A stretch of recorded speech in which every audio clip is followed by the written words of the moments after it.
আজকে রান্না করব মোরগ পোলাও, যার কারণে আমি সকালে এইটা রান্না করে রেখেছিলাম। চিকেন রোস্ট, শুধু লেগ পিসই আছে এইটাতে, সাথে ডিমের কোরমা আর বড় বড় করে আলু স্লাইস করে কাটা।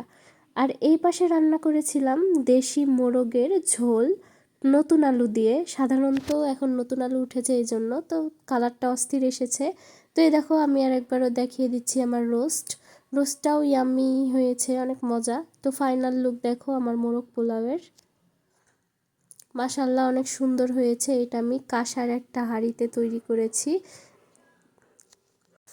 ভাপে ওঠা হচ্ছে আমার মোরগ পোলাও, কাঁসার একটা হাঁড়িতে রান্না করেছিলাম।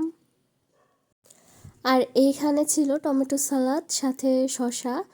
আর এখানে আমি সবাইকে সার্ভ করে দিচ্ছিলাম। তো ফার্স্টে আমি একটা করে ডিম দিয়ে দিচ্ছিলাম, অ্যান্ড তার সাথে বড় স্লাইসের একটা আলু দিয়ে দিয়েছিলাম, যেটা আমি ভেজে এর ভিতরে দিয়েছি। অ্যান্ড এরপর আমি একটা লেগ পিস দিয়ে দিব, অ্যান্ড সাথে সামান্য কিছু রাইস। আমি আগে রান্না করতাম অল্প করে, বাট এই ফার্স্ট টাইম আমি অনেকগুলো একসাথে রান্না করেছি। তো মাশাল্লাহ অনেক মজা হয়েছে খেতে। অ্যান্ড কালারটা দেখেই তোমরা বুঝতে পারছো কেমন লোভনীয় হয়েছে জিনিসটা, অনেক মজা ছিল। তো সবাই খাওয়ার পর অনেক প্রশংসাই করেছে। তো আমি এই প্লেটটা রেডি করছিলাম আমার ভাইয়ের জন্য, তোকে সালাডটাও দিয়ে দিলাম। তো এই দেখো ফাইনাল লুক।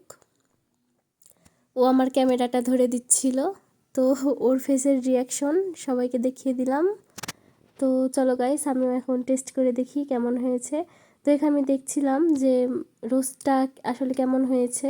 তো অনেক ইয়াম্মি অ্যান্ড জুসি হয়েছিল, যেটা আমি দেখছি খুব সুন্দর সিদ্ধ হয়ে গিয়েছিল। আর এখানে আলুটাও অনেক সুন্দর সিদ্ধ হয়ে গিয়েছিল। মোরগ পোলাও সাধারণত আলু দেয় না, বাট আমি দিয়েছি, আমার অনেক ভালো লাগছিল তাই।